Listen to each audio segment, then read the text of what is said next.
ओम नमो भगवते वासुदेवाय। श्री राधा कृष्णाभ्यम नमः।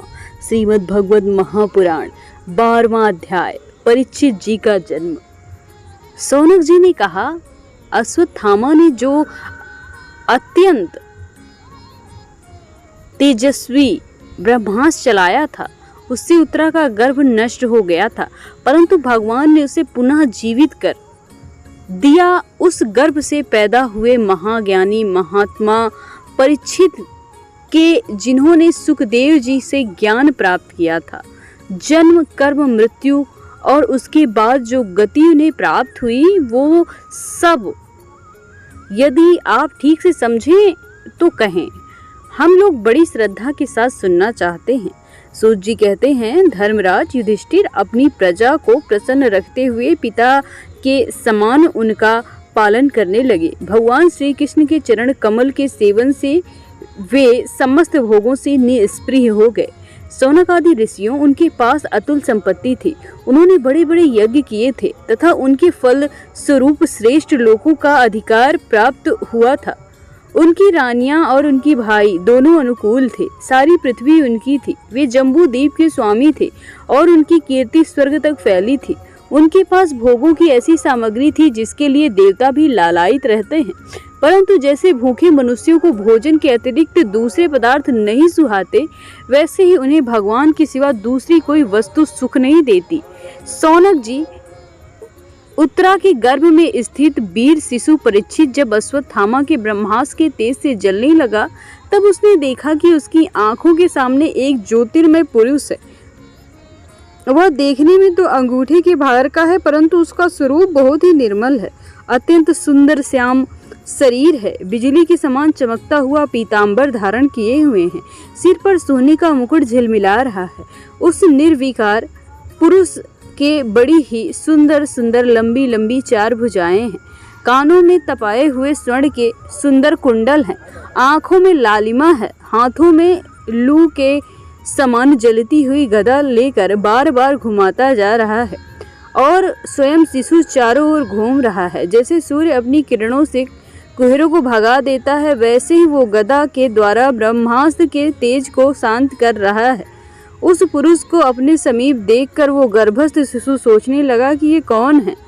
इस प्रकार उस 10 मास के गर्भस्थ शिशु के सामने धर्म रक्षक प्रेम भगवान श्री कृष्ण ब्रह्मास्त्र तेज को शांत करने के लिए वहां अंतर्धान हो गए। तदंतर अनुकूल ग्रहों के उदय से युद्ध समस्त सद्गुणों को विकसित करने वाले शुभ समय में पांडु के वंशधर परीक्षित का जन्म हुआ।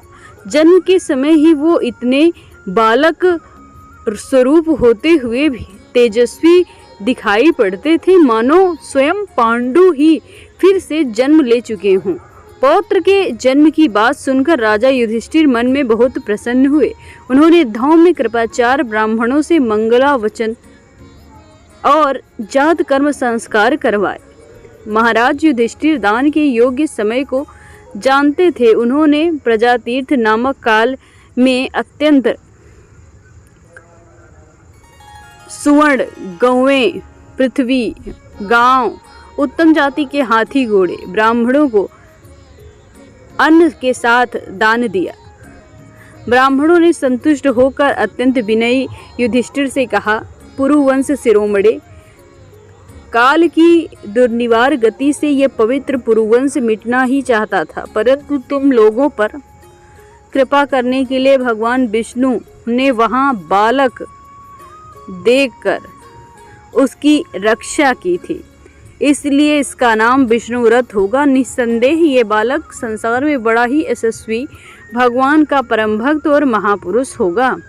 युधिष्ठिर ने कहा, महात्माओं, ये बालक क्या अपने उज्जवल यश से हमारे वंश की पवित्र कीर्ति महात्मा राष्ट्रियों को अनुसरण करेगा? ब्राह्मणों ने कहा, धर्मराज, ये मनोपुत्र इक्ष्वाकु के समान अपनी प्रजा का पालन करेगा और दशरथ नंदन भगवान श्री राम के समान ब्राह्मण भक्त सत्य प्रतिज्ञ होगा। उसीनर नरेश शिबी के समान दाता शरणागत वत्सल होगा और यज्ञ आदि में दुष्यंत के पुत्र भरत के समान अपने वंश का यश फैलाएगा। धनुर्धरों में ये सहस्त्रबाहु अर्जुन और अपने दादा पार्थ के समान अग्रगण्य होगा। ये अग्नि के समान दुर्धर्ष और समुद्र के समान दुस्तर होगा। ये सिंह के समान पराक्रमी, हिमाचल के समान आश्रय देने वाला होगा।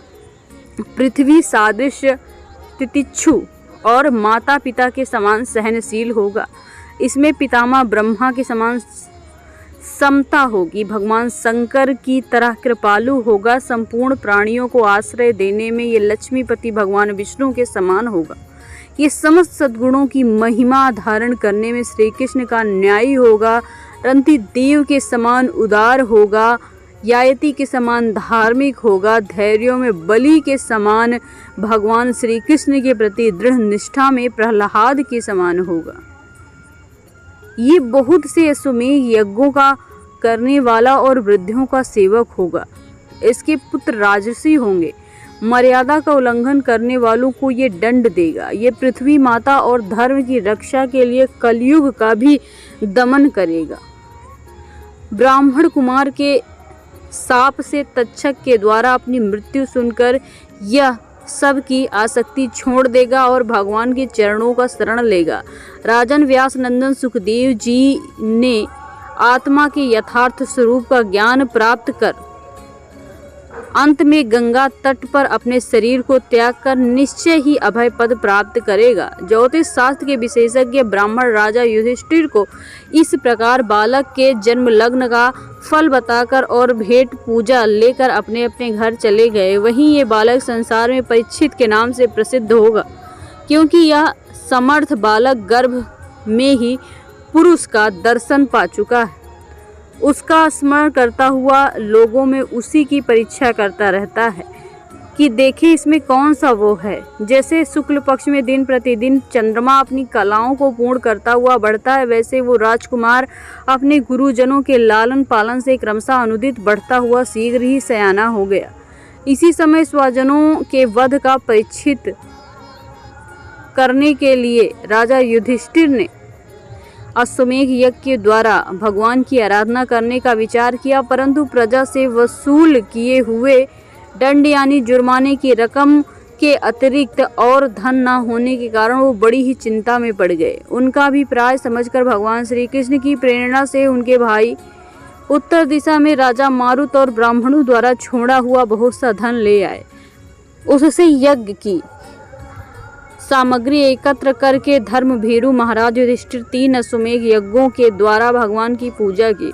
युधिष्ठिर के निमंत्रण से पधारे हुए भगवान ब्राह्मणों द्वारा उनका यज्ञ संपन्न कराकर अपने सुहृद पांडवों की प्रसन्नता के लिए कई महीनों तक वहीं रहे। सौनक जी इसके बाद भाई सहित राजा युधिष्ठिर और द्रौपदी से अनुमति लेकर अर्जुन के साथ